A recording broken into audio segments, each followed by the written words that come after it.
Buenos días, licenciado. Buenos días, compañeros. Voy a dar una breve explicación sobre las leyes de flotabilidad del principio de Arquímedes. El principio de Arquímedes nos indica que todo cuerpo sumergido dentro de un fluido experimenta una fuerza ascendente llamada empuje, equivalente al peso del fluido desalojado del cuerpo. Arquímedes de Siracusa vivió entre los 287 y 212 a.C. Entre sus descubrimientos más notables está el principio de la flotabilidad de los cuerpos, conocido hoy como el principio de Arquímedes. Arquímedes descubrió que un cuerpo, al ser sumergido parcial o totalmente en el interior de un fluido, experimenta una fuerza hacia arriba, llamada fuerza de empuje o simplemente empuje, cuyo modelo es igual al peso del fluido que se desplaza. El principio de Arquímedes consta de dos partes. La primera es el estudio de las fuerzas sobre una porción de fluido en equilibrio con el resto del fluido, y la segunda es la sustitución de dicha porción de fluido por un cuerpo sólido de la misma forma y dimensiones. La porción del fluido se encuentra en equilibrio. La resultante de las fuerzas debidas a la presión se debe anular con el peso de dicha porción de fluido. A esta resultante le denominamos empuje y su punto de aplicación es el centro de la masa de la porción del fluido, denominado centro de empuje. Tenemos un ejemplo que el aumento del nivel del agua en el jarro es el mismo que se tendría si en vez de poner la piedra en el jarro se vertiera en el volumen del agua igual al volumen de la piedra. En términos de módulos, el empuje se define entonces del siguiente modo. E es la fuerza del empuje y PFD corresponde al peso del empuje desplazado. Pero es importante no confundir el peso del fluido desplazado con el peso del fluido sumergido.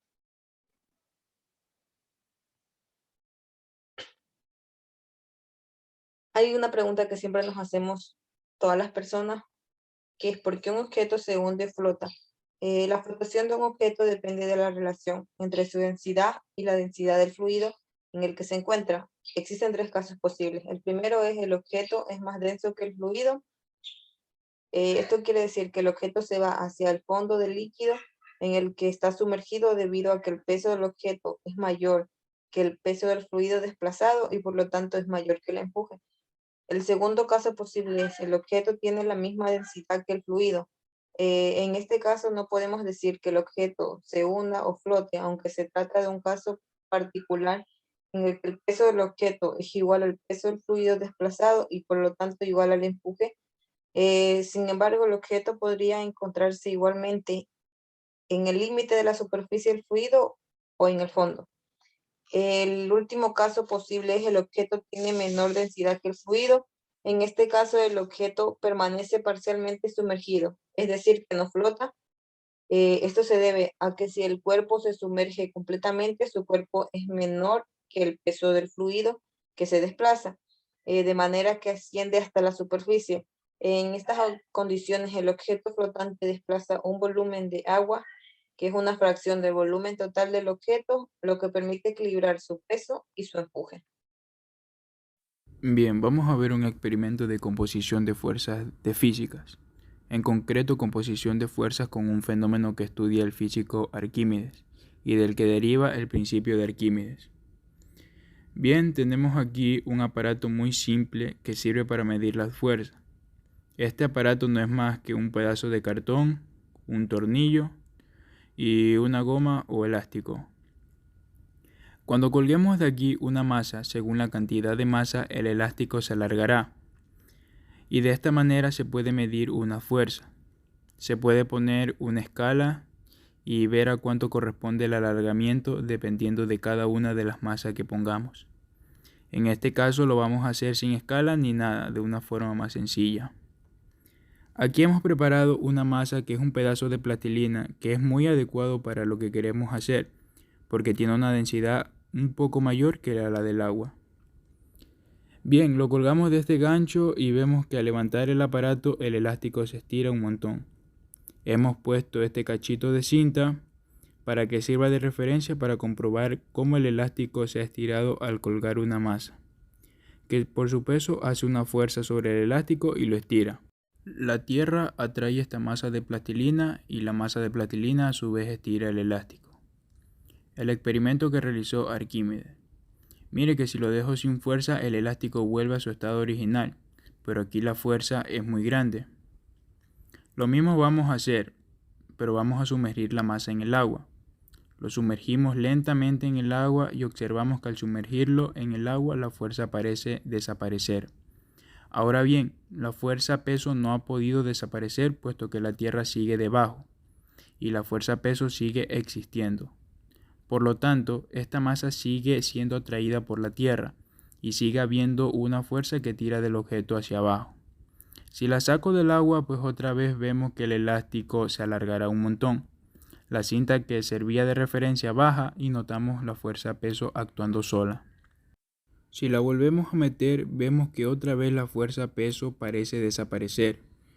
Como la fuerza peso no puede desaparecer porque no ha desaparecido de la Tierra, lo que quiere decir es que en algún sitio ha aparecido una fuerza parecida a la que ahora va a ser mi mano. Si yo ayudo a sujetar la masa, el fenómeno es parecido a lo que ocurre con el agua. El agua ha sujetado el objeto igual que mi mano lo está sujetando ahora. Luego, al introducirlo en el agua, no desaparece la fuerza peso, sino que ha aparecido otra fuerza que la contrarresta. Y bueno, ahora voy a pasar a explicar cuál era la fuerza que contrarrestaba a la fuerza peso. Bueno, en este caso yo tenía un objeto y una fuerza que era el peso que tiraba el objeto hacia abajo. Al sumergirlo en el agua, ha aparecido otra fuerza que tira el objeto hacia arriba. Como son fuerzas contrarias, se contrarrestan y parece que la fuerza peso disminuye. No disminuye, sino que es contrarrestada con la otra fuerza del lado contrario. ¿De dónde sale esta fuerza? Bueno, en el caso de mi mano, sabíamos que era mi fuerza muscular. Entonces ahora la pregunta es, ¿cuál es la fuerza que ha contrarrestado a la fuerza peso? Bueno, podemos decir que la presión es una cantidad que depende de la profundidad del agua y ocurre lo siguiente. Si tenemos un objeto sumergido en el agua, veremos que el agua presiona a todas las partes del objeto, así como podemos ver aquí.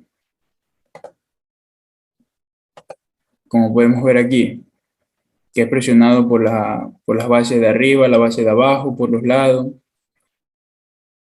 Y podemos ver que aquí arriba las presiones son mucho menores que en la parte de abajo, porque la presión depende de la profundidad. Mientras más presión, entre mayor profundidad, mayor presión.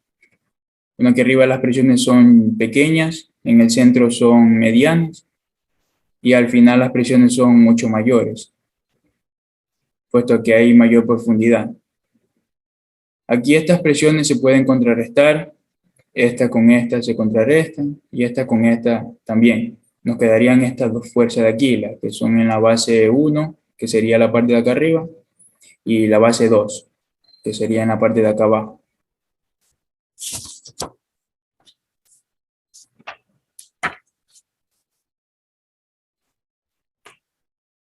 Entonces,